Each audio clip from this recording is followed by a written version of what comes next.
Look, bro, look, bro, bro, bro. Look, bro. Lars got that, bro. Bro. Welcome back to Strongman Personal Finance. So Meta Magetta just announced earnings, and I had one of the most horrifying moments of my life when I saw Jeremy Lefebvre celebrating, because nothing makes me more upset than seeing Jeremy Lefebvre happy. It irks me, okay? So Meta Magetta just announced earnings, and the stunk is up 15% after hours. And it looks like, I don't know if this is reflecting the after hours market cap, but Meta, my Serengeta, my Jetta, is now $1 trillion market cap, which is pretty incredible, right? It's a big company. It's large cap tech, bro. Can't freaking lose. So let's go ahead and check out Meta's earnings. Now, we're going to cover the very important thing in a second. But before we cover the actual very important thing, we're going to look at the company's revenue by revenue. So they reported their financial results. We had a good quarter as our community and business continue to grow, said Mark Zuckerberg, Meta founder and CEO. We made a lot of progress in our vision with AI, my hot guy, and the metaverse. So if we look at the year-over-year results, it actually is pretty freaking incredible. So if you look at the year-over-year revenue change, revenue has increased 25% year-over-year to $40 billion for Q4 of 2023. That's a crazy jump. And remember, Q4 is always the biggest revenue for ad-based businesses. How do I know this? Because I work in the ad industry, aka YouTube, okay? But even then, they had incredible year-over-year revenue growth of 25%. That's actually pretty stunning right there. So if we look at prior year-over-year revenue growth rates, they weren't that great. I mean, you could tell that the revenue growth rate was shrinking over time. So for them to jump back to 25%, that's pretty freaking incredible, okay?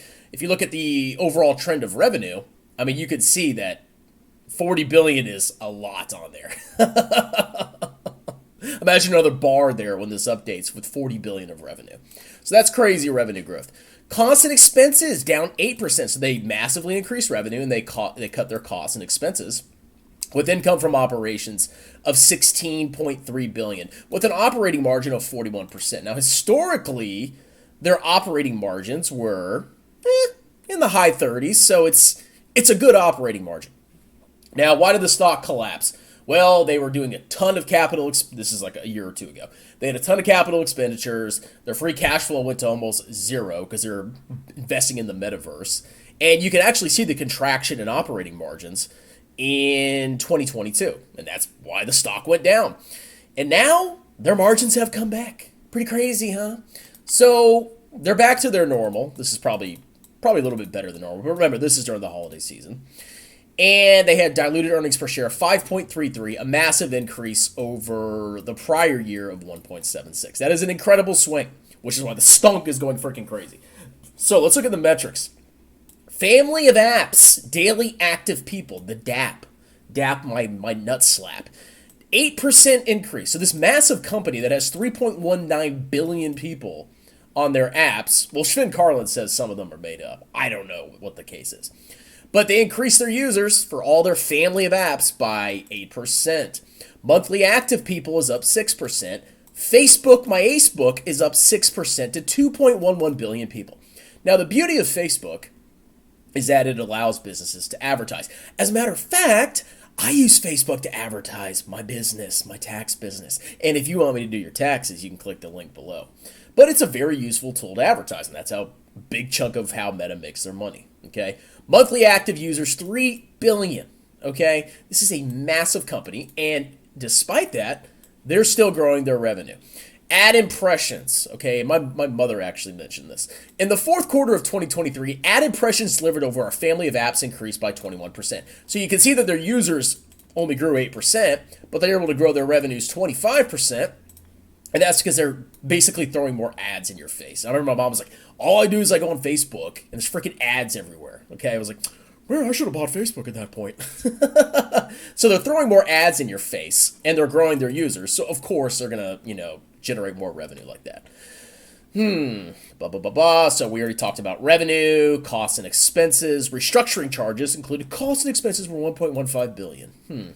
Capital expenditures were 7.9 billion and 28 billion for the full year. That's pretty incredible.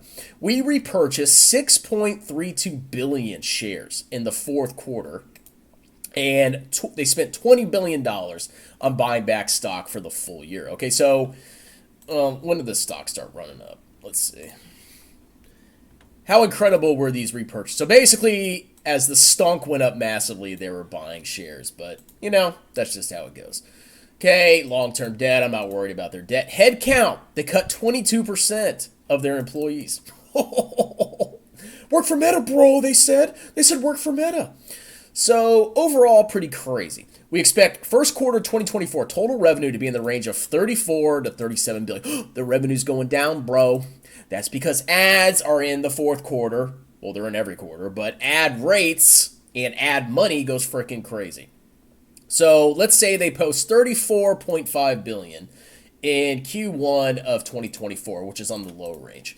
That is projected revenue growth that's up from 28 all the way to 34. So that's still pretty strong revenue growth.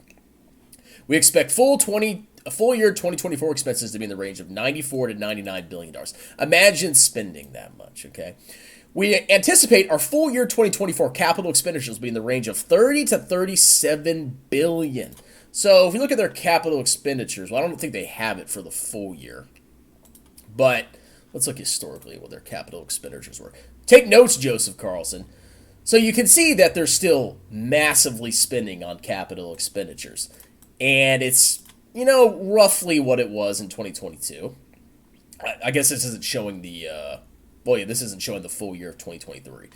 But they are spending a lot in capital. They've massively accelerated their investments in capital expenditures, and hopefully that pays off for them. So it doesn't hurt them that they're spending that much money, as long as it's for good investments, okay?